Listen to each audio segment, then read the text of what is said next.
Test, check, check. Test, check. Finally. Test, check.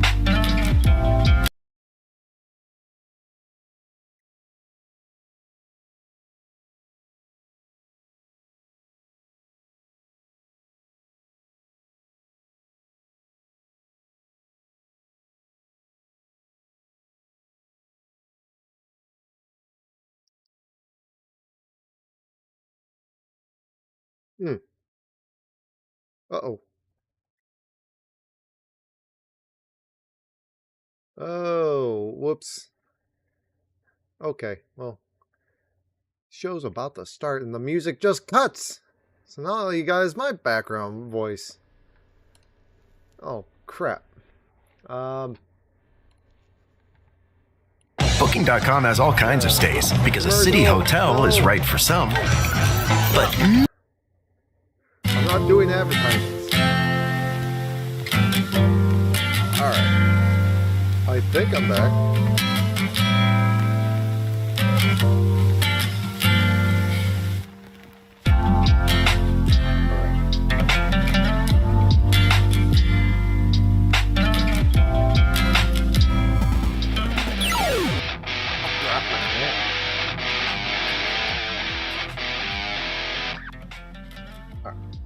Actually, hi.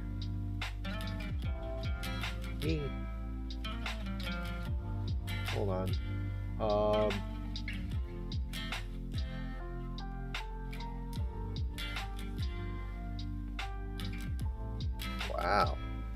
I haven't heard that intro in a while.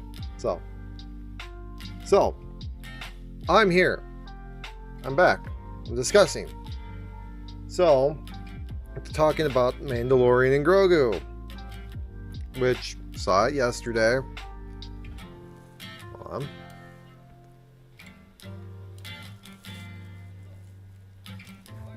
I think I got background. It is. I think the volume level is fine. That's what I did that for. That's what that was for. I have a vertical canvas set. But for some reason, it does not want me to multi-stream anything or whatever. Oh well. So, I'm here to discuss my thoughts on the Mandalorian and Grogu movie. Saw it yesterday, opening day, daughter, 3:30 in the afternoon. I had a reaction, and maybe it'd be best if I got background information on myself on why maybe you should listen to me. I've been a Star Wars fan since as long as I can remember, since probably like 96, so I would be 3 if anything. And that was started with watching my dad's old VHS tapes, the silver one. He had both. He had the widescreen and the other ones, the VHS of Star Wars. He kept the other ones separately. I just remember you couldn't touch, I think, the other ones. Yeah, like, because he had the original first VHS releases, 1, 2, 3. Then he got the box set. Then he got the other box set. Anyway, I just remember earliest experience of Star Wars with my dad was him taking me out. He doesn't like it because he thinks I've taken that as a as my own thing. As in by own thing, I mean like I did that with my daughter yesterday. I took her out of class 2 hours early just to go see the movie yesterday, and I understand a bit why he did not feel probably great about that, because I think what I'm feeling is probably the way he maybe have felt with episode 1 when he did that with me in '99. So I was 6. If it was 99, I think I might have been 5 actually. I'm 33, no 32 right now. So sorry, I'm a late year birthday, so that's just something I gotta deal with. But this movie, I came into it with low expectations, and my low expectations were met, which is not a bad thing. It sounds bad. It sounds very bad. Oh, I just realized that. Not glowing. Oh, it's not like that's too important right now. But yeah, the movie, you can see online the backlash of the movie, with it being like, oh, this is what Kathleen Kennedy's last film that she's really taking part in. I really hope that is the story, because this does seem like it had a hand in it. Whether or not be like, see, I took back my hand, just don't touch my finger, kind of whatever. I don't know. Maybe. I don't know. I went in with low expectations. That was my gist. I tried not to read anything like negative, be like, oh, here are the early reviews and whatnot. No, I did not pay attention to those. I went in for myself. I'm a big Star Wars fan. My basement's all covered with Star Wars stuff. It almost got me bad. It almost got me bad with the popcorn bucket. It was the AT-AT popcorn bucket. $80. Fuck that. I was prepared to drop the fucking dime. But yeah, it didn't go. Cause I didn't, well, first of all, it would have probably ruined my choices. So always, if you are spend responsibly. That, if anything, would be a collectible, but it would be a cheaper collectible, I think, in my opinion. Anyway, besides the point, part of me didn't want to get it. I love my AT-ATs. I love them. Like, if I could get like that giant one, that like, I don't know, 5,000 piece one, put it on my freaking entertainment center right here, I would love it. I currently have I have the biggest, I think the biggest TIE interceptor right behind my monitor there. I haven't put it together. Anyway, I am a big Star Wars fan. I did not leave when The Last Jedi bomb, or I can't say bomb. I think it should have failed. I think The Last Jedi should have failed. However, okay, the Last Jedi, I did not like. It's just simple as that. See if I can adjust that so I'm not so loud. Or maybe I need to turn this up. Let's do that. Sorry. I want you to make sure you can hear me properly. So, but the Last Jedi, I have my issues with it. It's exactly what it is. It has issues. It's not perfect. It's not bad.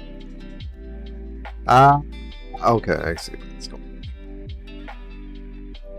Test. Nope. Test. I'm test. Okay.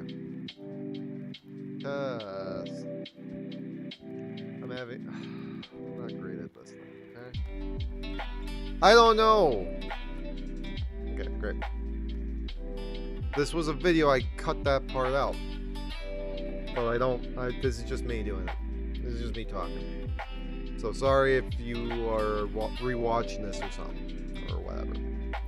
But The Mandalorian and Grogu, my expectations were low, because the way I went into this has Rada in it. The whole thing with this, the whole thing with it is that I treat it like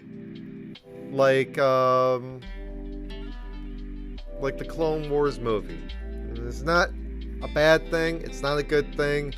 The Clone Wars movie led into the Clone Wars, which rocky start. It really was, but then it turned into something great.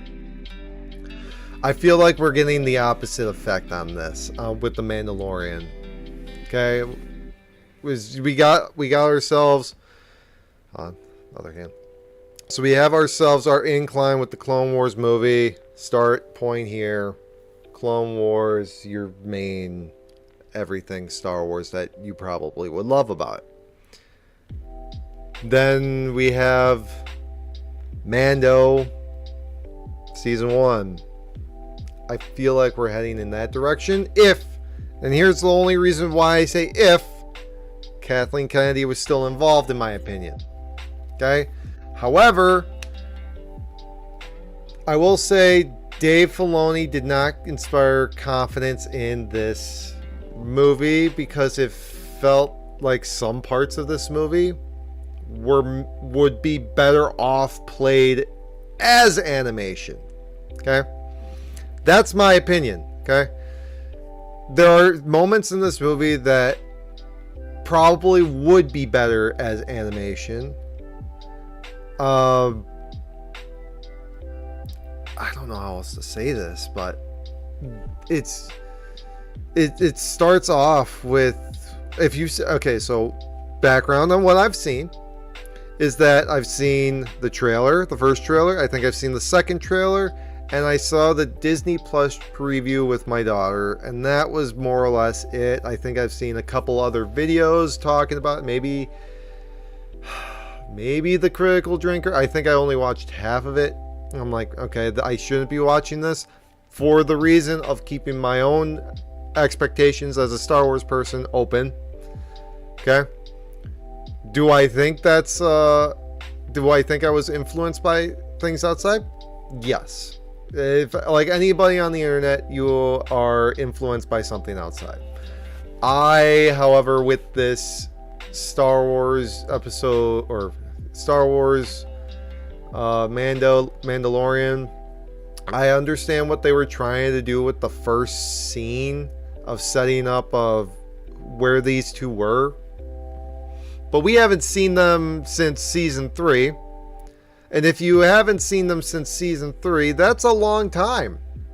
If you haven't watched it since then, and you're like, okay, coming into it, that's probably what I think Disney was probably expecting with this movie. It was like, people haven't seen it. This has been a long time since we've had a Star Wars movie. We haven't seen these characters in a while. I think the closest to that time frame we've gotten was Ahsoka. So, well, technically it would be the Skeleton Crew. But even so, like, that doesn't really have a crossover point, in my opinion. I don't think. I mean, I might. I mean, I guess there is the pirate. What's his name? I know who he is. The pirate who he jumped ship from Greenbeard from the Mandalorian season 3 to Skeleton Crew. So he jumped ship from there. There's your crossover. However, he's not a weak way. Or is he a weak way? I think he's a weak way. I don't know. He's a pirate. He's not a weak way. But either way, I feel like there were things going against this movie that would have helped. I think it's like because I felt like the stories in the seasons were bigger, or they are bigger, and they are, and like it makes sense. They have longer run times. They have a longer story. They have a whole season to go through. Whereas a movie, you're just jumping from point to point to point. And I don't know. Let's put it this way. Me and my daughter just got done watching the Mandalorian and Grogu movie yesterday. We just got done watching Mandalorian season 3 this last weekend, and this last weekend on last Friday. And so we've gone through this, like, just recently. Like, I was making sure, like, hey, we gotta get through this so we can get you up to date where we are in the show. This was, my daughter put it very well like this. I asked her, do you think it would have helped that to know what happened in the show or anything with the show to lead into this? And she said, that's granted, that's not saying anything. She's put her hand to the side and wiggled it. Anyway, that's awful. You are in perfect middle ground when it comes down to capturing your audience. That is not capturing your audience. That is isolating your audience. Why? Because nobody's happy. You have people who love The Mandalorian, Die Hard, sure. Oh, it's just, you have them Die Hard fans of playing it safe, or not playing it safe, but being like, do what you know, do what we can. And then you have the people that say try something new and all that. You have that fan base going against one another, which is basically the Rian Johnson, The Last Jedi people versus OGs, I guess, if you will. And why am I putting it like that? Because that was a new movie. It was the newest movie of all of them. You call the other ones OGs because they were first. Either way, I'm caught into crosshairs of this. This is middle ground. I'm not happy with the movie. I'm not happy with the movie. I would say, honestly, I would give it a 6 out of 10. That's my final verdict. I'm just gonna say that. My thoughts on the movie, again, I've been saying this for a bit now, but Grogu, I think, was the best part of this movie, whereas you have other elements of this movie which seemed pushed in. I don't know. What am I trying to say? Pushed in. Zeb, I think, could have done more. I think he did do more. I'm just trying to think, but there wasn't more Zeb. I mean, like, character. Like, Zeb was not, he was in it, but the Zeb, like, I know you see his personality in the Clone Wars. You know who he is. You saw it in the trailer. I like this kid. Sure. That's fine. You could like the kid. By the way, not who you think he's referencing. Still, you don't get enough of what I think people wanted from Zeb. What I wanted from Zeb. I was excited to see Zeb. I was excited to see Zeb in Mandalorian season 3, I think. Or was it?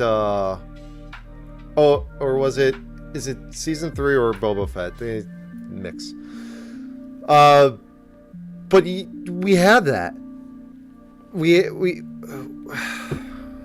Sorry, give me this. I'm losing my train of thought on that. If you want to leave a comment, remind me of what I just was saying. Zeb, I wanted more of. There was not enough character of Zeb. You know who he is. You think you get here like something like, okay, Zeb's in. He's a rebel. He's part of the New Republic.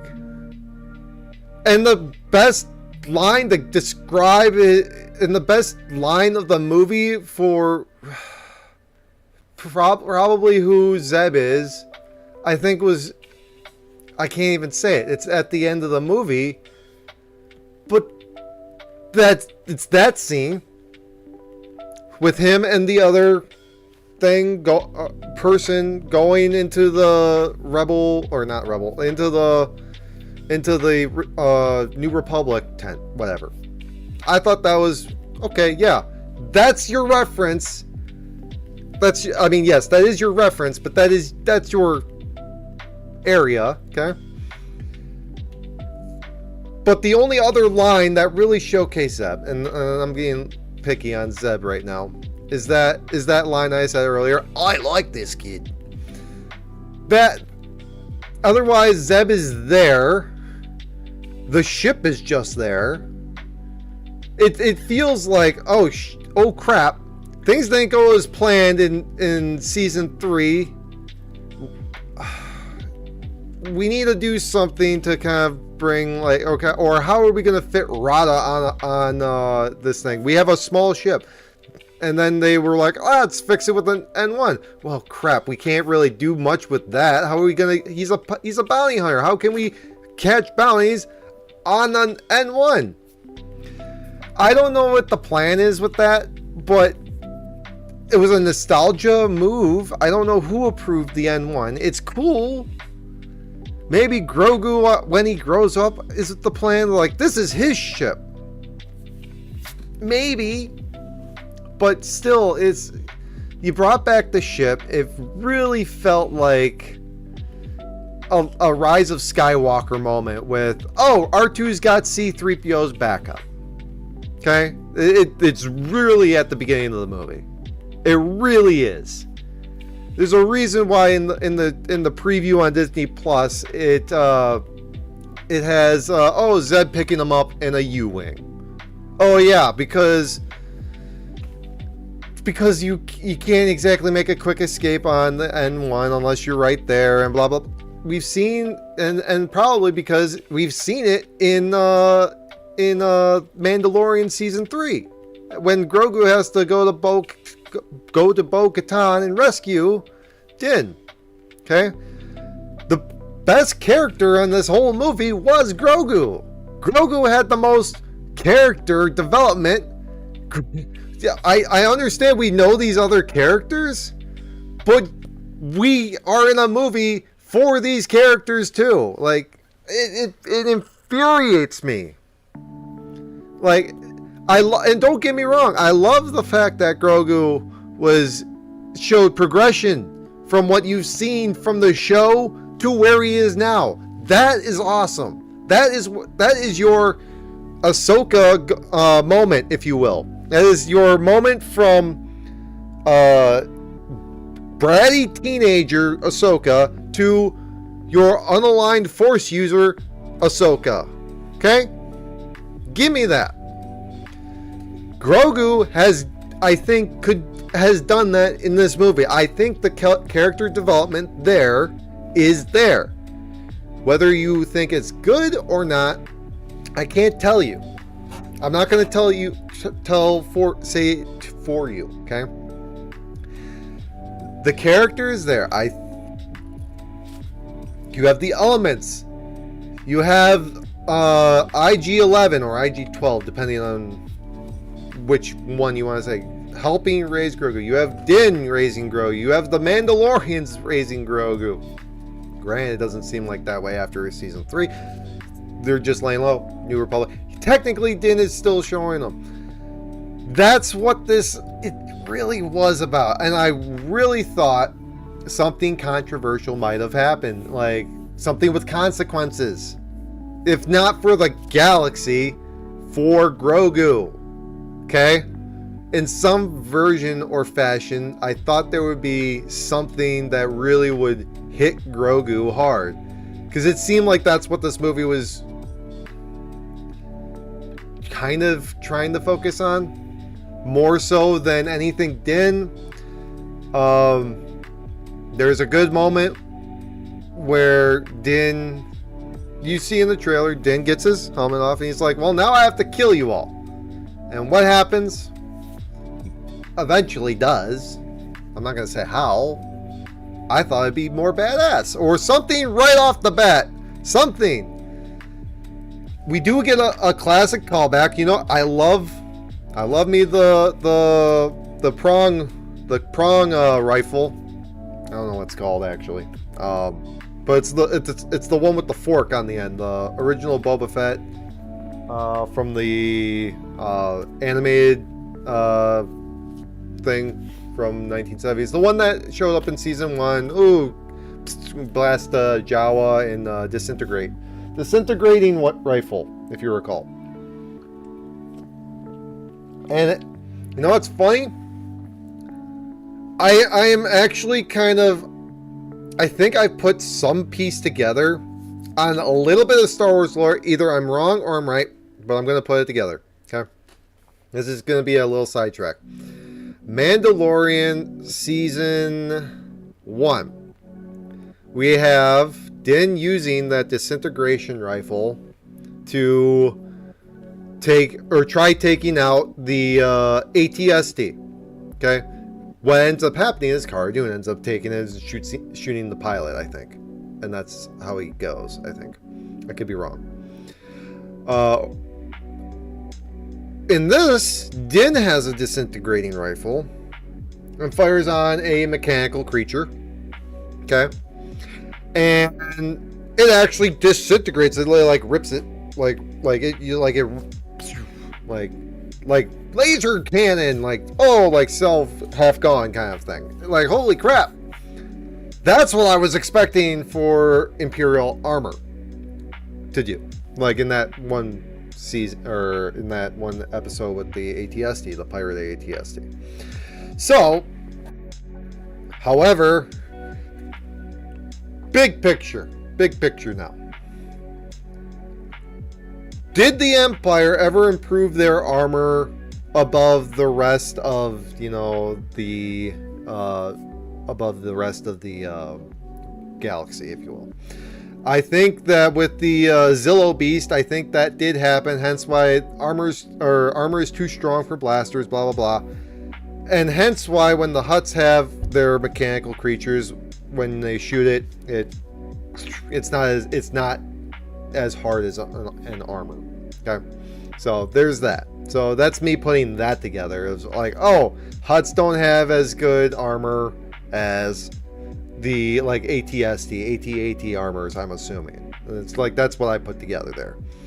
But then there's also the whole okay, so ATST armor, and then you have Beskar, that's another armor, and then you have whatever metal is put together by the Hutts, and it seems like that's the worst metal. It's like copper on steel, if you will. Chewed up. If you don't know, softer material. Okay, it's if you know how to strip a bolt, same thing. But what else is there to discuss about this movie? Like I said Zeb I didn't get enough of. Grogu was the star, and I think it was rightfully earned. Okay, Din lacking. I will say that much. Din Djarin, I think, was definitely lacking in this movie. I feel like he could have been more badass. And you know what? I'm right. Okay? It's been going this way. It's like, it is going that way. And maybe stuff. There are badass moments in this, okay? But it's like, okay, last second badass moment. Okay, we saw it in the trailer or the preview, depending on what you saw. But then take that in consideration to your introduction to Mando in episode 1 of season 1. Okay? Explain to me this one, where Mando literally chops a guy in half by the door because he's in his way. The closest brutal thing we have to that, I think, is in season 1 of Book of Boba Fett, which isn't even his show, where he comes in, cuts off the guy's head, or takes out a whole group of guys with the Darksaber. Okay, there's that. Okay, I think that's exactly how you need to portray Mando. But the problem is that Mando is in a... I don't know. You have the kids who like Grogu. You have Mando, who's... If you need to use him like a Mandalorian. Brutal. Hard. And it's basically what I expect a Mandalorian is like what I would expect, like what you would expect from a Spartan. Like, I'm not saying you have to be all men and you have to kill your babies or anything like that because the weak don't survive. No, I'm expecting the toughness, the discipline, all that, the brutality to win, especially in a galaxy where all costs matter. Okay? Because one day you're here, one day you're next. Whatever, someone shoots you in the back. It's a big galaxy out there. Making that's a play on Jango Fett. Like, I'm just a simple man making his way through the galaxy. Simple. It's everybody's got their own thing. It's the same way with life, everything like that. Okay. Din in this movie. I'm sorry, that was a big tangent. Din in this movie, I think if he had at least one shot of disintegration on the hut, at least one, and then something would have probably, I think, done this movie a little more better. I think doing something like that would have,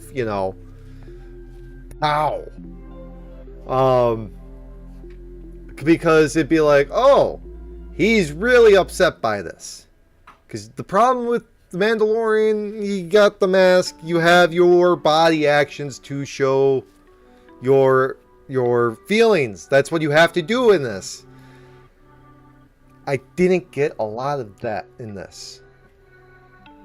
You know where I got my emotion from? I got it from Grogu. Why? Because got a little slight spoiler. Din is out for a portion of this movie. Now, I'm not saying like he's out for like half the movie. No, he's just out. Like he's just, you do it. There's another thing going on. You do your thing. And like Grogu's doing his thing for Grogu's sake. Okay. I'm not going to spoil it because if you listen to what I just said and you watch the movie, you'd think that's a terrible description. Which, good. I don't want to spoil it for you. The Din, I like it when Din teaches Grogu things because it gives you a better bond, I think. And it's hard to say because everybody kept on treating Grogu like a pet food, which, to be fair, is what a lot of things you like. Yes, this is Star Wars. That's what you expect. Yeah, like a Hutt would definitely eat anybody if they could. They're lazy, they're fat, they're a slug, all that. They don't care. They're Hutts. Din, I think, needed to show in this movie because at the end of season 3, Din officially adopts Grogu as his son. So we have Din Djarin and Din Grogu. Okay? I feel like we needed more bonding, if you will, where I'm not a movie maker. I didn't make it. Can I suggest on how to do it? It might not be the best suggestion because I'm not a movie maker. But then again, I'm discussing about a movie that I can't say I would save the series, okay? Or save everything. I think it's just another. Well, we have the IP still. I wish there was more Empire stuff, because the first scene, I feel bad now for watching that. I'm listening to myself. Okay, I feel bad now after listening to myself and saying like, yeah, I've watched the preview on Disney Plus. I feel bad now for watching that because if you wanted to see more of an Empire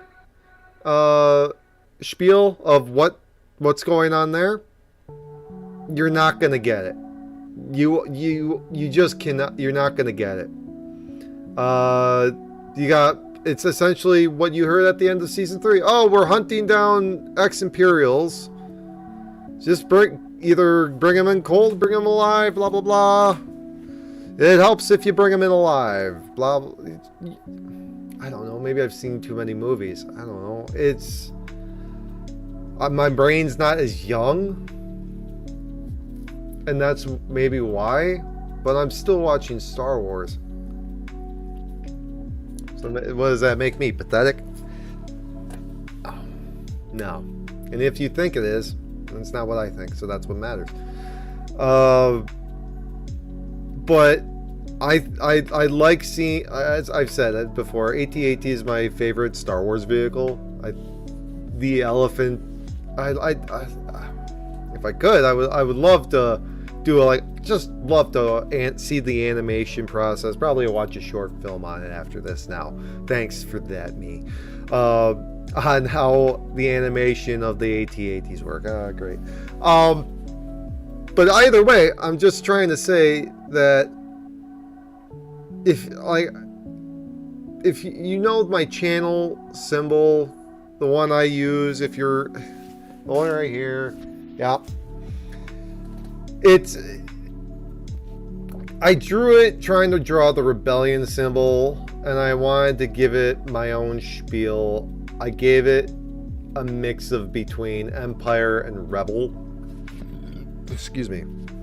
I give it my own mix. So, and here's the thing: it never originally looked like this, like with the lines or anything like that, the points.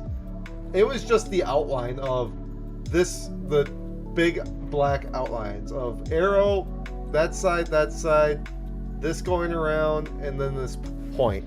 Okay? I don't know if you heard that. But either way, I drew that because I remember thinking about drawing the rebellion symbol starting off, hence the roundedness of it, of like the phoenix. Okay?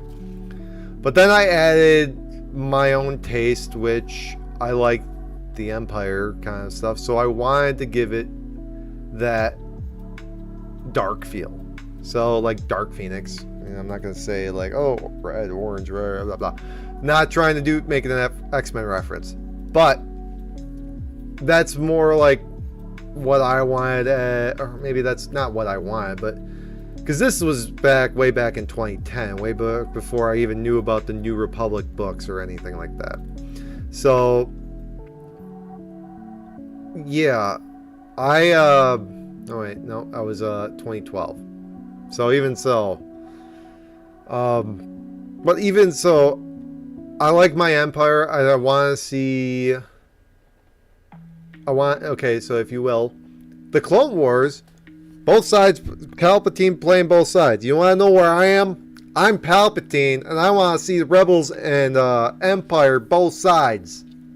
That's where I'm at. I'm Palpatine, and I wish to see both sides go. But at that point in the Galactic Civil War, it's Palpatine versus Rebels, Mothra, blah blah blah. You know the whole spiel.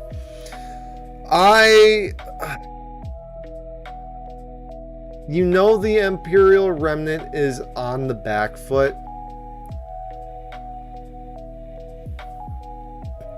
And let's put it this way. If you've seen Ahsoka season, or if you've seen Ahsoka, the show, there's a big thing at the end of that, which, if you haven't seen it, spoiler alert, Thrawn returns back to the main galaxy. Okay. But now with that, you have Thrawn back in the main galaxy. You think that there would be maybe something with it. I didn't stay for any post credits. I gotta say this. Because I just popped in my head now because I missed it too. There's literally one scene in this movie that literally takes me out of it. Like, it takes me completely out of the movie. It's very like outlandish. It's right after a speeder chase sequence where they're being chased. You know, not super far behind, but enough to get some shots off. Okay? You're being chased back to your ship. You get there, you get off. You go into the ship. You'd think the other people would be like right there, be like, okay, we're not going to just ram you or something. I don't know. Maybe this is just movie magic, but it made no sense for me of like, oh, they have to start up the ship, they gotta hold them off kind of thing. That's what I was expecting. Not, oh, these are stormtroopers that are going to just ram the ship. And by ram the ship, I mean go into the ship with a speeder. Like, I didn't think, well, first of all, it's like cops chasing people in a getaway vehicle, and we're using cops loosely here because we're talking about stormtroopers, okay? But it's like cops using chasing a suspect on like, say, a scooter or something, an electric scooter, and they're on, I don't know, a four-wheeler, okay? Just go with it, okay? This is the story. They get off, get into a box truck. You have to get it started, and the cop on the four-wheeler just rides up into the back of the box truck where all the other friends are. It threw me off. I'm like, oh, like five, like maybe I think it was the timing of it being like, oh, like 10 seconds have passed and the guys haven't shown up yet, and then when they do show up, they're like, let's ram it. I don't know. Maybe that's the issue I'm dealing with, or I'm thinking of. So sorry, that was a big tangent. I had to go on that tangent. It popped in my head. It threw me out of the movie. I can't say that I've had a Star Wars movie throw me out of a movie. I like throw my mindset. Like most of the time I'm stuck in the movie. Like I'm being entertained by it. But when that happened, it threw me off. I was like, I literally moved forward. I was like, what? That happened? I don't know if that's not a good thing in my opinion. Okay? Not a good thing.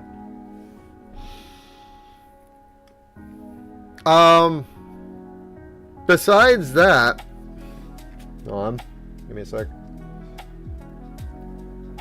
It's not a good thing. Okay? I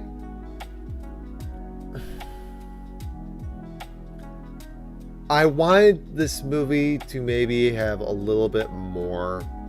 I thought this movie would be a setup for something. It felt like another season, but not as well planned. I thought this was like, okay, here's just a side story. In all honesty, you want to know why this movie is the way it's doing? It's because of Disney Plus, the streaming on everything. I'm gonna rant now. I'm gonna go rant. Okay, rant time. This movie is not going to do well for the main reasons I'm about to bring up. The damn freaking streaming services are killing it. Okay? This is a movie, if we had normal cable or whatever, or just regular TV, this would be one of those movies like, oh, Disney DX. Let's just go with that, because that, I think people can understand that a little bit. I don't know. I'm 32. I'm older. I'm thinking of ABC 12 and their Saturday night movies, whereas my daughters are older and blah blah blah. DX, whatever. Getting to the damn point, streaming has taken away the market of watch what you are provided content. Okay? That is the whole reason why those kinds of things are dying. I want to say Sling TV might be there. Like, you have TV shows, unless it's like live TV, I don't think it's going to be as popular as it once was, for that reason. because now you don't get the people who are like, oh, let's just see what's on or whatnot. You might still get those, but they're not young people. They're not new audience. So, ranting, the streaming is making it harder to funnel people into that machine. Okay? Streaming makes it harder to funnel people into your machine. Okay? Mandalorian and Grogu is a TV show. Let's just say this came out, say, mid-2000s, something like that. It doesn't matter what I mean by it. It doesn't even have to be Star Wars. Okay, let's put it that like, let's say Mandalorian or is a cowboy western, whatever. And it came out then, and then they finally had a movie. The equivalent, I would say, of this movie is a TV movie. It really was, or straight to video. I think is what the outline of this movie felt like. Is that it's a show with a show with a big plot overall, whereas this didn't have a big overall plot. This was more getting, again, like in some episodes of The Mandalorian, a side quest. Not to rip on my own name for my podcast. And like, I know I'm doing this on a Friday. No, I'm not going to be streaming next Friday. I'm working next Friday, so sorry. But I should hopefully be streaming next Wednesday. But this is the equivalent of that, I think. It's not bad. I'm not saying it's awful. I said at the very earlier this stream. I said this earlier this stream. I would give this movie a 6 out of 10. Again, it's not, however, it's not big. Didn't seem big screen enough for me. It seemed like the only big screen moments were just the flashy ones, and I get, like, you can't use flashy everywhere in the show because you want to try probably keeping costs down. I know season 3 kind of bumped up everything when it comes down to flashiness, especially with Moff Gideon at the end there. But that was like a multi-season culmination. This is just one thing, and you added the flashiness. Like, it seemed like something that you should be, like, it seemed like it should be already on Disney Plus. I hate to say that. I really do.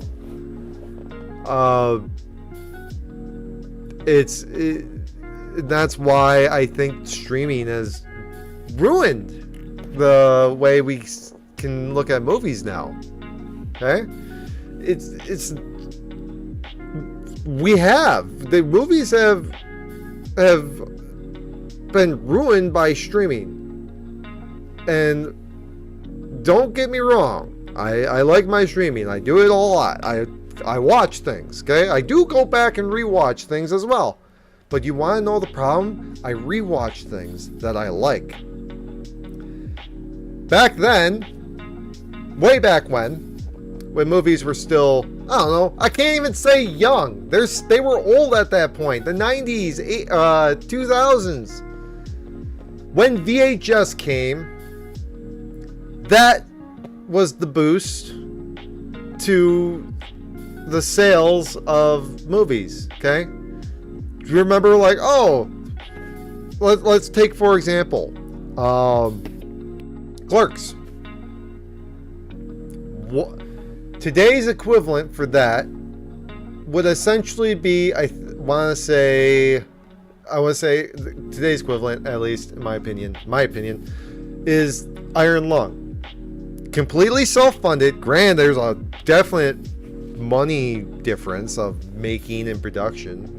It's different times. I'm not going to fault anybody for that. So I'm not saying one's better than the other. But I'm saying is that that's the closest you have to what I mean. So in Clerks got its following after, I want to say after, or maybe I'm thinking of a different movie. It gets its following after the show. I'm thinking of cult classics. Let's just put it that way. Cult classics. They weren't popular when they came out, but after they came out, people's watched it, and hey, yeah, I do understand this. You just need a little bit of understanding of this said product or movie. That's what makes a cult classic. Where's your cult classic now? When is your last cult classic? That's why I say Iron Lung is probably like the last, or is like that. Okay? You don't have, like, you'll have it's the problem with cult classics. Cult classics are, you can call anything a cult classic. But what makes a cult classic different from a fan base is that it's not just everybody who likes it's not just the fans. You have everybody from many different types. It doesn't matter what political orientation you have, doesn't matter what sex you are, does not matter any of that. That is what makes a cult classic. Okay? Because then you do reach the masses, and the masses do reach back. But you can't do that when you're in the middle ground and you reach to everyone and the masses don't reach back. If you don't do that, it's not gonna help. I'm tired right now. You know, it's 11:36. I definitely am streaming early. Like, I went to bed at 1 and I had to get up for the kids. I went in with low expectations. I was hoping for something more. And then I got a story. I don't think it was awful. Not by no means. It was not a bad movie. I'd say it's 6 out of 10. I've said it many times. 6 out of 10 works. It's a story. But it felt like moving from one place to another. Not with weight on something. Not the cost as something towards someone. I said it before. It's in the trailer. Pedro Pascal loses his helmet in this. There's your weight. It's in the trailer. It really doesn't seem doesn't seem really like the characters had any weight into it besides maybe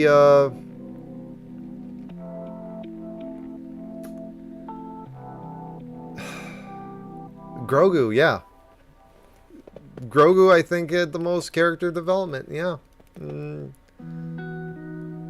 You'd think there would be more with Rada, even with that. Something! This was our first appearance. Like, oh yeah, no, this is where Rada's been.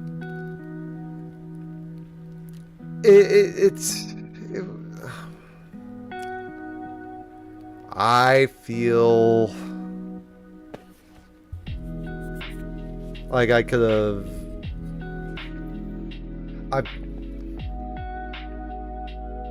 I feel like it's broken something in me.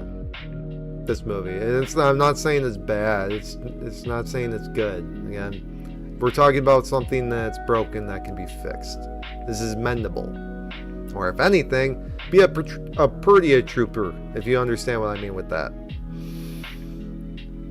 I love Star Wars. I haven't finished them all. I'm going to. I will say I'm halfway through it. It's, I don't want to say it, but it's better than the movie. The Mall show, I've watched halfway of it. It's better than the movie. But maybe I'm just looking for something in that taste. I don't know. I think I was expecting Mando to be more brutal, if you will, but this, you have kids. So it's the I don't know. I have a son, so I can understand why you don't want to do that, but I also want to show my son to be strong. And I do get that sense with Din in this movie. But I felt like is definitely safe. Definitely safe in this movie. I'm upset because I don't want to say anything negative about Star Wars. But by the way, I do say negative stuff about Star Wars. I don't like The Last Jedi. I thought The Rise of Skywalker was better than that. Okay, fair. That's my opinion. You want another one of my opinions? I'm Republican, and yet I like Star Wars. I made my channel about that. I love the designs of all that, and yet here I am being a Star Wars fan. So if you don't like it, I don't care. I've been a Star Wars fan since before I was Republican. I've been a Star Wars fan after. I don't give a shit. This is me. If I have to bow down to someone like that over what I like and don't like, then that's not me. I don't give a shit. I'm not you. It's not me. I wanted more, and I feel like I've been I don't know. I've been trying to show my daughter what I have, or what I like. Understand me more. I like Star Wars. I think I did this one once. There's that. Oh, what else? I have all this other crap. My daughter's got a Sabine Wren helmet. I've playing Qui-Gon. I made a freaking pod racer for my son that year. Turned his stroller into a pod racer for Halloween. I would have been nice to go to a convention looking like that. I'm fairly certain I would have gotten some compliments because I got compliments during the Halloween. But either way, it didn't matter what I care, like what people from that matters is my beliefs, and they're that. And if my beliefs are like, hey, yeah, by the way, you shouldn't watch this because of your beliefs. Why? There's beliefs, there's things that people believe, and I don't want to be a part of beliefs that I don't agree with. Okay? I just enjoy a good story.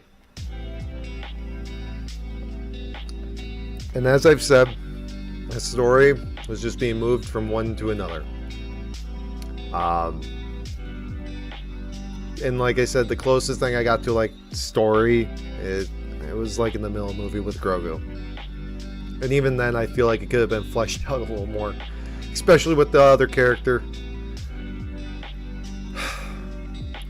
I don't want to say that stuff. I came in with low expectations, hoping that, or maybe I came in with higher expectations. Because maybe I was fooling myself, being like, oh yeah, no, this is gonna be bad, and secretly I thought it was gonna be good. It's not great. When it came down to the story, it needed another. It definitely was walked around, be like, okay, we'll do this, we'll go there, we'll do this, we'll go there. Again, emotional weight. Doesn't have to be galaxy spreading event. It just needs to carry some emotion and believable emotion. Grogu had believable emotion. The Acolyte does not have believable emotion. The Force, the Rise of Skywalker. Oh, let's go with The Last Jedi. Luke, in my opinion, does not have believable emotion, especially just because of the first impression. He could have it. I think he had it maybe later. It wasn't enough to convince me at the beginning. It actually was like, yeah, no. And that's why I kind of feel like is that we had a big old middle finger thrown at us again. I'm not happy about it.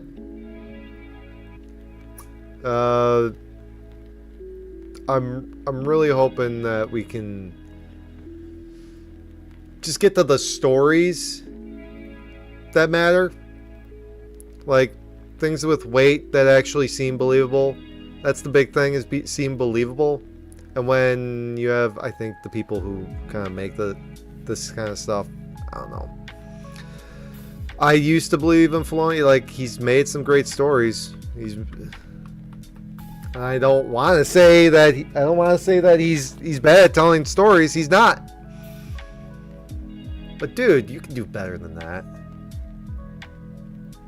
I mean, do you want, if someone can make a show where clone troopers, which became so freaking popular, of who these clones are, that you made an entire show of just 5 of them that were brand new, and you got people to watch the first season. It's beside the point. You can, like, that started with, in my opinion, the big one was Umbara, was a big one, where you got the weight of these clones. You don't have anybody else. It's just straight clone story. And I get that you got those other ones, but I feel like Umbara was the big one. There was setup to it, and it paid. And it paid and it paved the way. This movie needed to pave the way. And instead, it was laid out. It was not paved, it was just laid out. They're like, this is the area. You can do it. It's like having an actual walking trail to just a wooded area. Like, oh look, I can walk down that way. I don't know. I'm disappointed. You think with who you saw running it would do it, but boy, I got to double check this. What is Kathleen Kennedy? What is Kathleen Kennedy's involvement? Wow, someone actually put it on Star Trek. In Star Trek. The Mandalorian.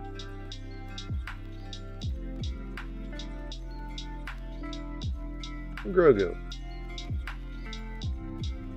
Kathleen Kennedy's role includes greenlighting the initial series as president and hands-on producer for television show and hands-on producer.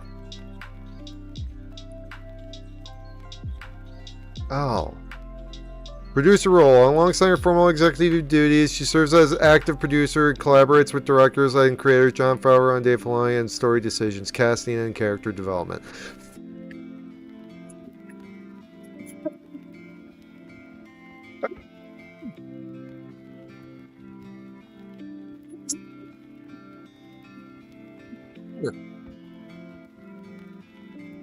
Oh yeah, that didn't catch. I was screaming. I was literally, oh my god, I just read the whole thing this last hour! This is what I just said, what was wrong with the movie. What? She serves as an actor producer, she collaborates with directors. I was like, there's no way that Filoni could have like something good like that go to that. And creators like Jon Favreau, Dave Filoni on story decisions. Story decisions. The thing I was talking about this last hour. Casting. Thing I was talking about. Well, I might not have said that there was casting. I didn't really talk about that, but I will say character development was the thing I was talking about for the last fucking hour. Oh my god, why did I look that up? Oh my god. This was character guidance. She actively helped define Grogu's on-screen presence. Fine. You made Grogu be cared for. She officially confirmed that despite developing his force powers, he will not speak English with Zion. Okay, so Grogu still doesn't speak, obviously. Okay, great. Oh my goodness.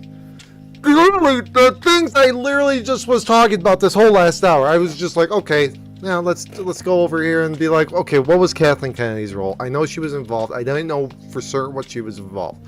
And instead, it looks like everything I was just fucking complaining about. It was literally, I don't know what specifically she had input on, so I can't fault her for that. But these are all areas where she has a hand in.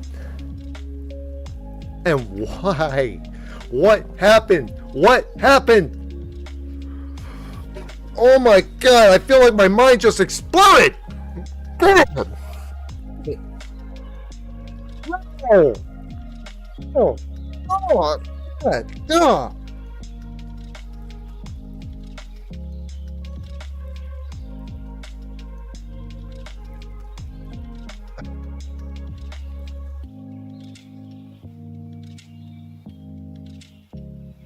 I don't think you should have creative decisions, Kathleen Kennedy, at all.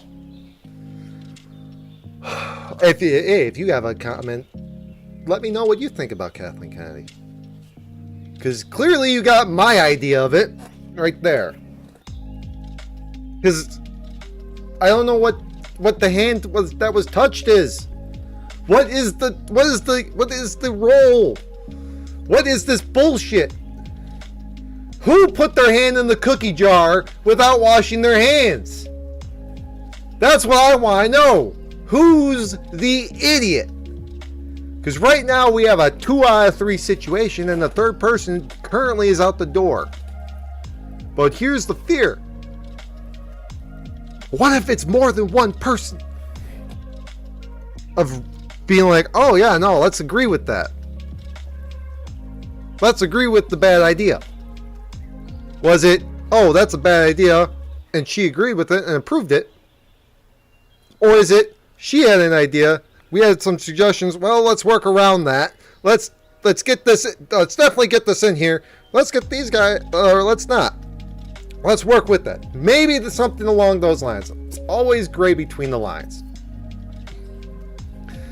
It's always a touch of gray. Okay? So I always think it's always something in between the most extremes. It's never going to be anything absolute. There's going to be some variation. Okay? But what? Who compromised? Who? Because right now it's all of them are at fault. This is definitely everybody's at fault here. You approved it. Somebody approved it. Somebody else approved it. And if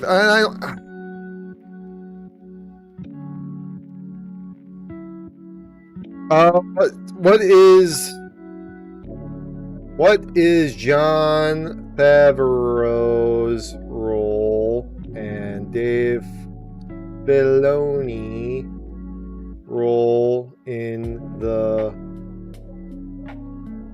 movie not acting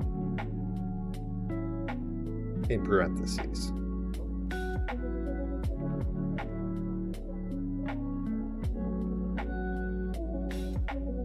Director Favreau, or Jon Favreau, is the main director. Okay. I can see that. I didn't complain about what the direction of it was. I did complain about things. Lead writer, okay. Primary screenwriter, crafting the story's core plot. Regarding the remnants of the Galactic Empire. So, what? So now we're getting more into this now. So now we're diving deeper into this. Okay. Let's see.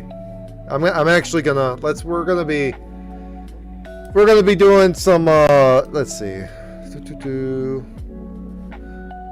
Hold on. Display. Nope. Computer game capture. Nope.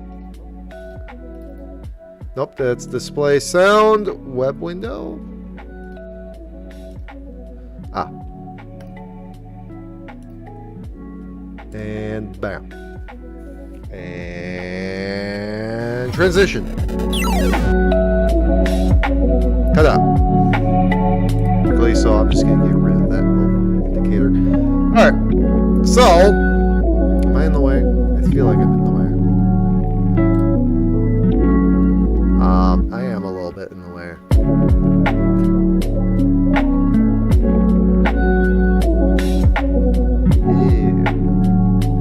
That one.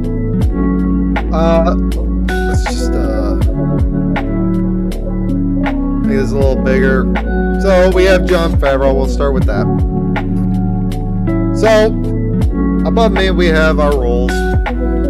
Primary screenwriter, crafting the story's plot regarding the remnants in the Galactic Empire. So essentially, this is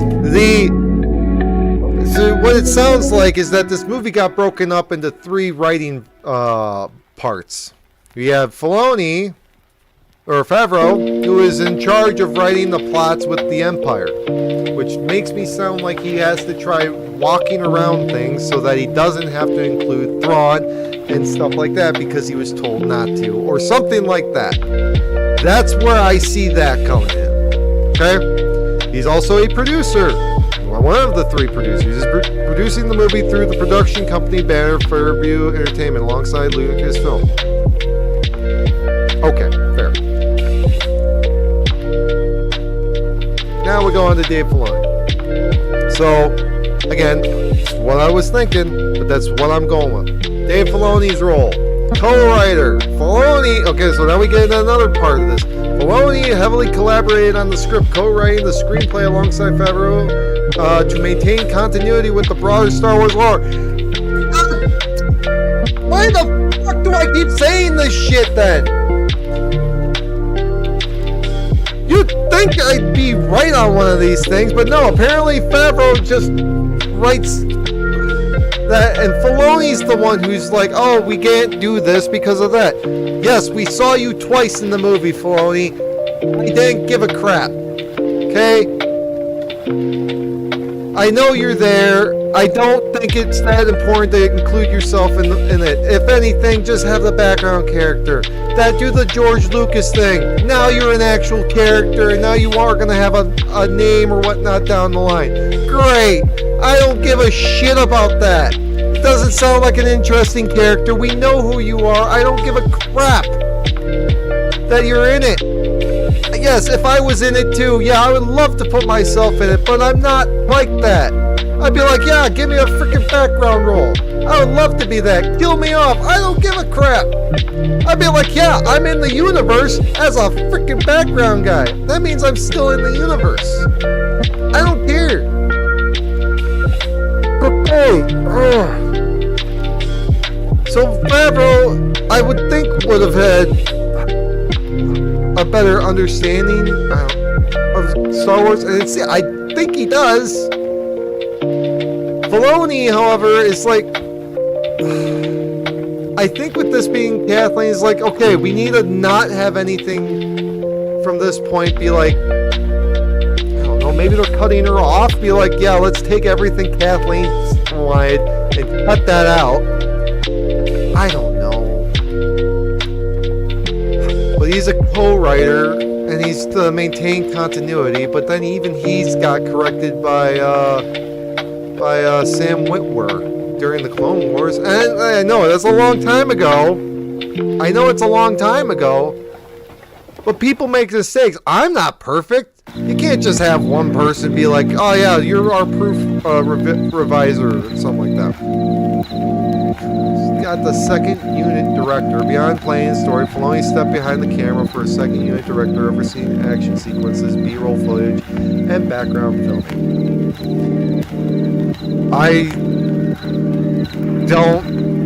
I'm trying to understand the plan that this is. So, why am I going off of this? Because he's a director. He's an animated director. He does well with animation. He knows what he wants. He can get what he wants in animation. This was definitely one of those things where it looks good, I think, in some aspects, but in some aspects it's also learning. I don't know. I'm starting to get tired. Again, I've ranted so long. It's an hour, 20 minutes of talking about Star Wars. Not even. Producer and studio oversight. Sounds more like Kathleen. Okay, well then I will ask Kathleen what she was in all this trio. He is an executive producer on the film because he also leads Lucasfilm's creative direction alongside Lin-Wen Brennan, ensures the movie directly connects to upcoming projects like Ahsoka Season 2.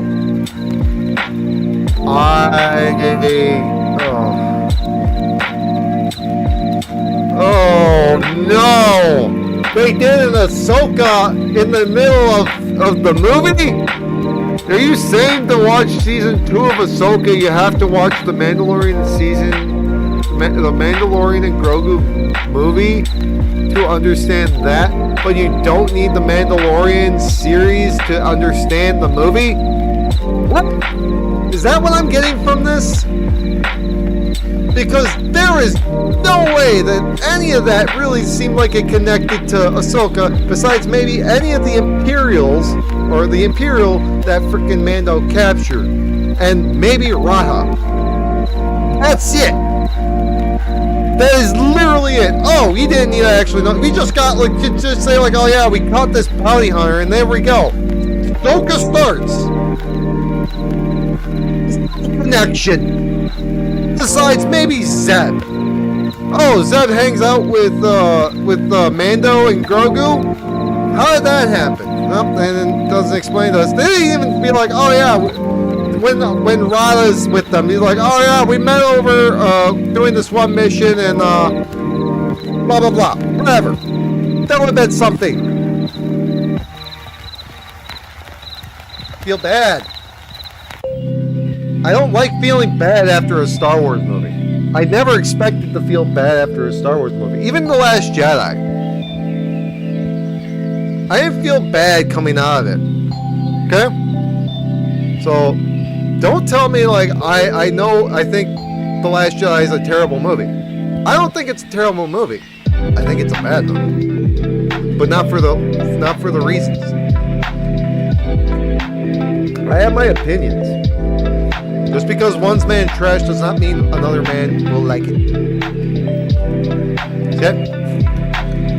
I still came out of that movie enjoying it. Was it what I wanted? No. The Last Jedi. However, this one, I felt like I had more, I want to say, invested in this than I did probably The Last Jedi. You have The Rise of Skywalker. The Force Awakens. Which, let's be honest, I saw it twice. And I remember enjoying it. I was like, this can be given a chance. It depends on what goes forward. I did not like the day. I did not like the story choices with Rose and plotting a whole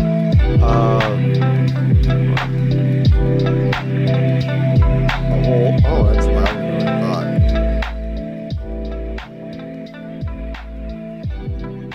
Oh, whoops.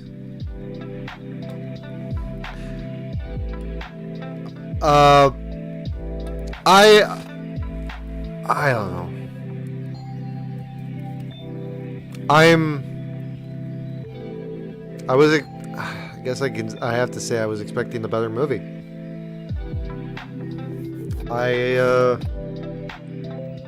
I'm disappointed. We have what I saw. I love Star Wars. I don't give a crap what people think. Because otherwise, if I did, I wouldn't be liking Star Wars with my personal beliefs. Okay? I enjoy the story. That's what I go for. And the story wasn't filled with emotion. It was, you broke a freaking deal with the Hutt. Yeah, that could be story worthy. I agree. But it went out. It didn't carry any emotion. That's my problem with that plot. The emotion of that plot. Because it didn't become like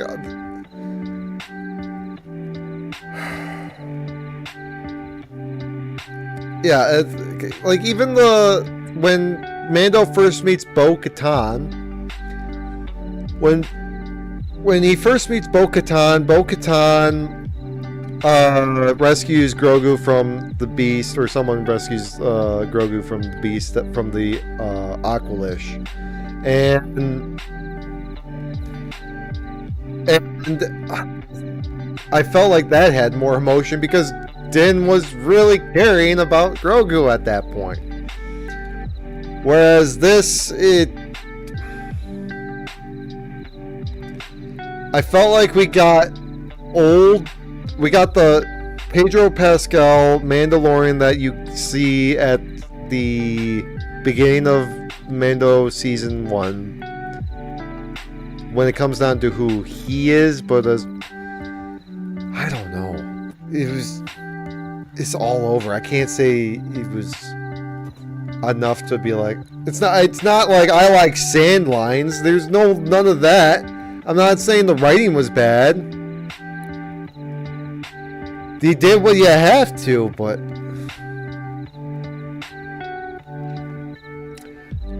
I don't wanna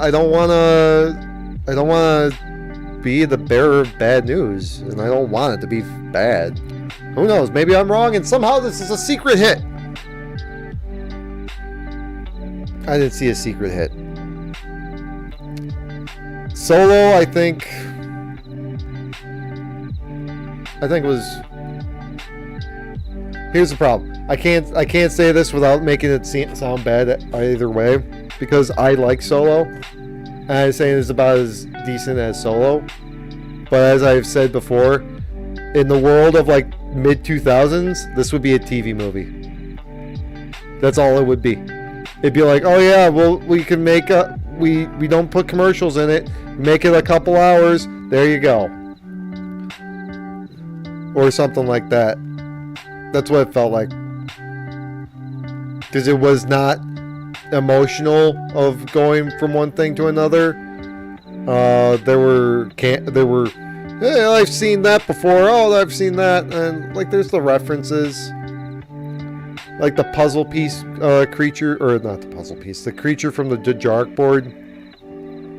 So, I mean, the emotional part of the story, the emotion, I feel like there could have been emotion with the Hutts.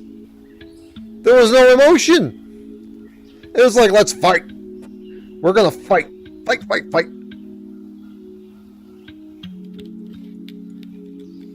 my aunt and uncle want me dead. Great, work with that. No, let's just run away. Oh, he's captured and brought to the huts anyways. Okay, great. Yep, and we know who that happened. Did we get a death in this movie? Yes. Is it who you expected? Probably. Are you expecting a new death or someone important dying? Probably no. Do you expect something to have consequences? Maybe. Do the consequences pay off? Do you fuck around, you find out? No. Sort of, but no. So, I thought this was going to be like one of those movies, be like, all right, this is the ending. We're putting a cap to this. We're going to do a thing here, and then we're going to be like, okay, we're going to jump to the future with Grogu being older or something. That would have been big. I thought they were just going to be like, okay, we're cutting down to like, okay, we're done with the Mando. Well, like Grogu's something in the future. And like after Din's gone and whatnot, or something like that. Be like, okay, now we're doing this time, or something like that. Be like, okay, now we're doing something fresh, something new, something.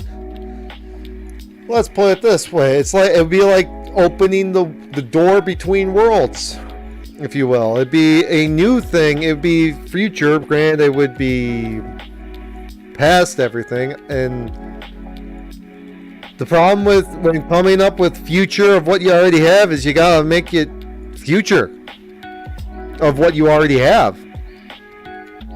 You got there's differences between future tech, past tech, and then when the tech also all seems like it's from the 1970s too. Gotta increase some tech advances here and there. What you increase is the big question. It seems like a whole different problem. Sounds like a fun problem, because then you're essentially creating a new world, or when it comes down to that. But even so, you can do it's the same thing with the past, except that's easier. You deconstruct what you already have, or be like prototype. Easy. Like, this will be hidden. It's a prototype. Blah blah blah. Well, it's possible. We know it's possible. But let's see, I've been talking for a bit now. Let's see, an hour and a half. Ranting about Mando and Grogu. It's 12:11. I don't know if I said my piece. But let's go quick ad. Okay. What? Okay. Add Kathleen Kennedy. Kathleen Kennedy. To this role list and explain. Kathleen. There's too many E's. I didn't feel like correcting it. Don't worry. AI gets it. Yeah. So we got all three. The primary role producer explanation. While Favreau and Filoni handle the daily script writing and directing, Kennedy provides high-level creative guidance and financial management. Means she secures the film's massive budget, manages production resources, and collaborates directly with Favreau on macro-level story points. So she essentially has the final say on stuff, because she's like, I have the money, I get to use it. Creative boundary that Grogu will not speak or on the big screen. It's because she buys the puppets. She's the one. I'm the puppet. I buy the puppet. I tell you what to do with the puppet. That's how it goes.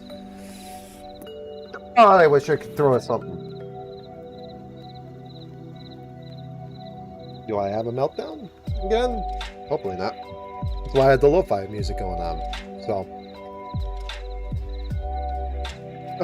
Even after handing off the day-to-day president role to Lucasfilm, Filoni, and Lemon Brennan, she remains active hands-on producer for this specific movie. Blah blah blah. She produced at one time. She doesn't produce. She takes control now. I bet at one point, George Lucas yelled at her over something. And then that's what set her in line when it came down to some stuff way back when she was younger. And over time, you forget these lessons.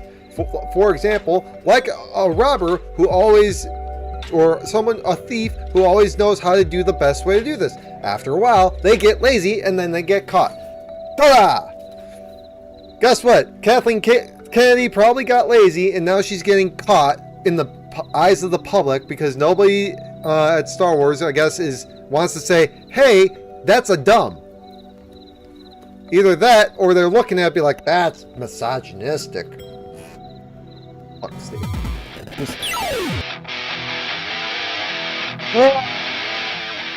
Did that again. I forgot I gotta turn that off. Sorry. Wish I had better news for you. Come on. Move. Uh-oh. Nope. I've been clicking the wrong thing. Oh. I can only hope that this next project works. And if it doesn't, Star Wars might be dead.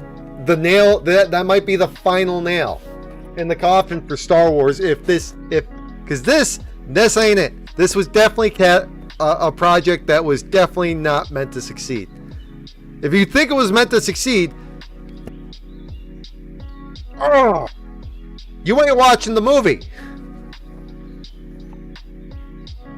Because it's goldfish bait. It's freaking slow, or it's scene to scene to scene to scene, not story.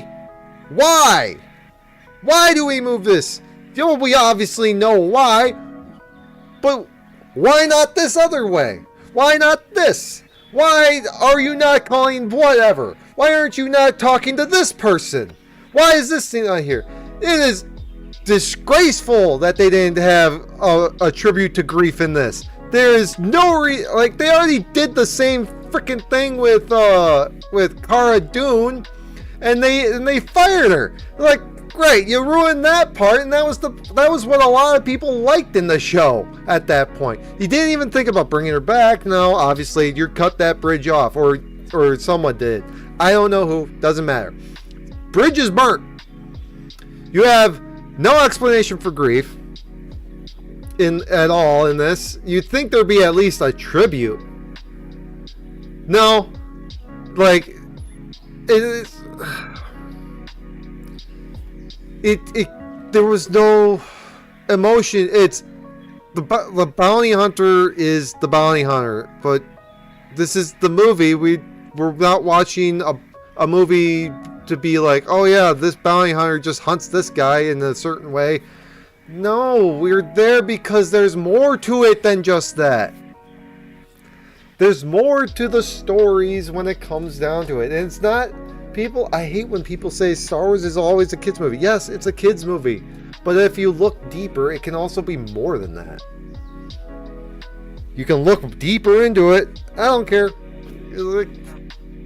Yes, every movie has, if you want a movie with weight to it, you add emotion to it. While you add emotion to it, you don't just say oh, we're going here because of this. You add it because there's the weight to add to it. I don't know what I'm saying. I'm not a producer. I'm not great with words.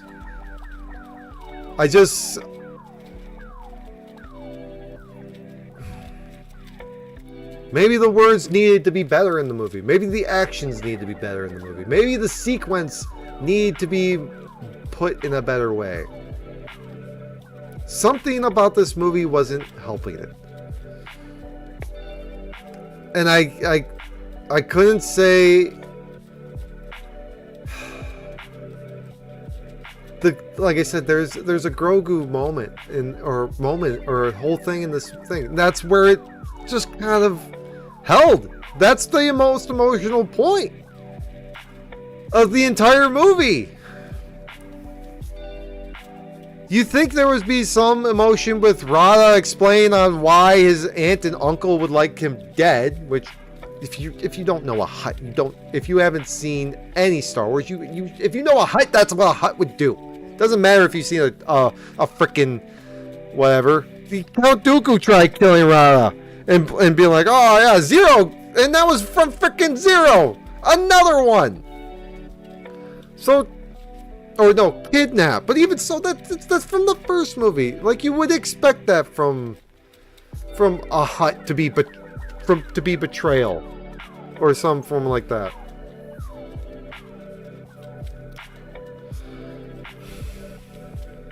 I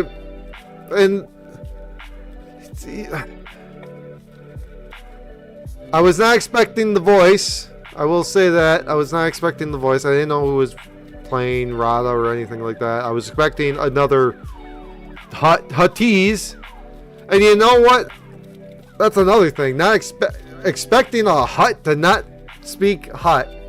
Granted, happened before. Not expecting it from those two, from the cousins. No Rada.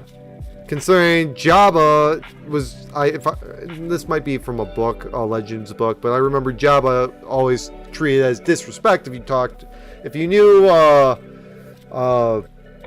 Huttese specifically, you should try speaking Huttese. There's something about with moving teeth to the front and the back or something like that. Maybe that's in Tales of the Mos Eisley Cantina, if I recall. which is a Legends book. So that's a thought. But when it comes down to it, yeah, I've had better Star Wars movies to go through, but I've also experienced worse Star Wars. But this ain't high on that list. Do you want? And let's clear this up. Where's Star Wars? Okay. Last Jedi. Acolyte.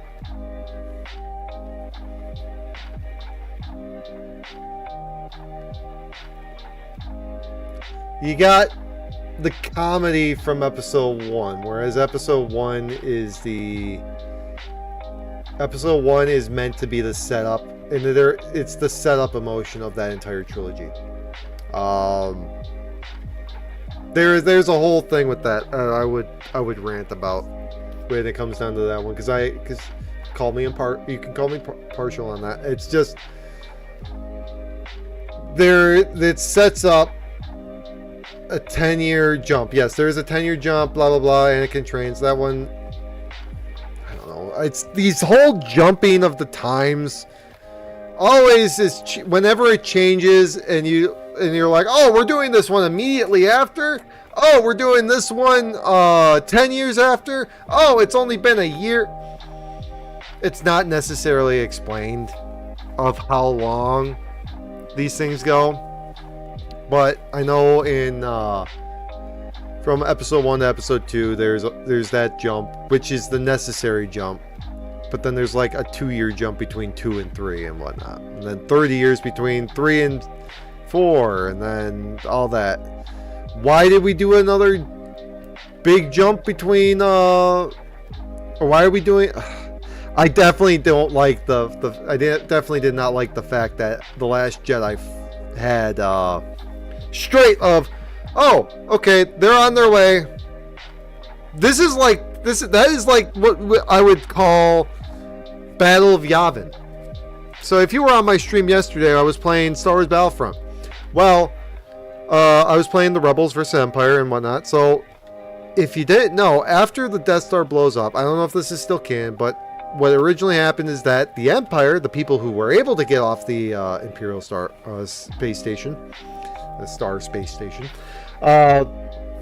they took off and descended onto the Yavin base and wiped out everyone there. They ended up having to flee and then bouncing around throughout the galaxy until you end up with episode 5. because Luke ends up branching out, making his own cell. That's essentially what 5 is. It's like they got independent cells. When they leave, they're like, oh, we're going to rejoin the fleet.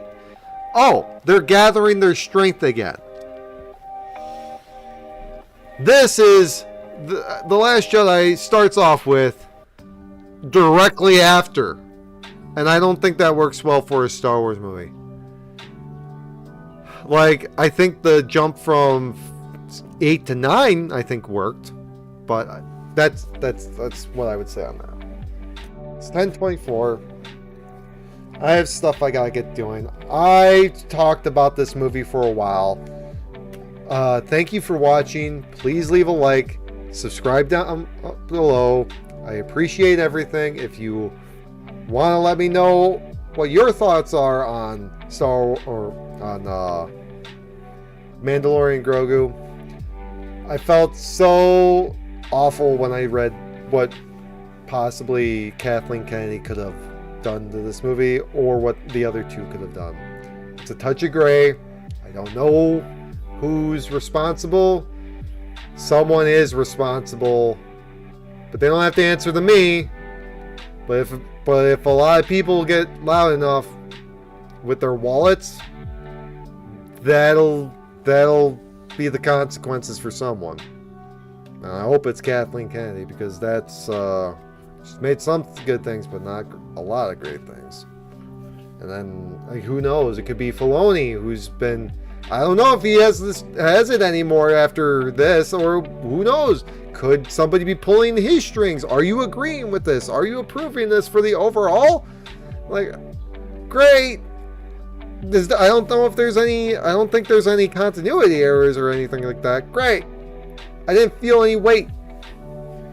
So, and then Favreau, he's a director. He has a vision. I didn't think there was an issue with the vision, but when it comes down to the Empire stuff, I feel like there could have been a little bit more, or at least could have done something a little better than last second. Okay, boom, go. Or maybe I've just seen that point too many times. So, and like I said, I watched everything, all the trailers like that once. This is just coming into it. So, take your own time, see it when you want. I can't say, I would say go see it on opening day, because that's what I did. That was yesterday. But it's enjoyable. But if you want more from it, I'm sorry. So I will see you next week. Take her easy.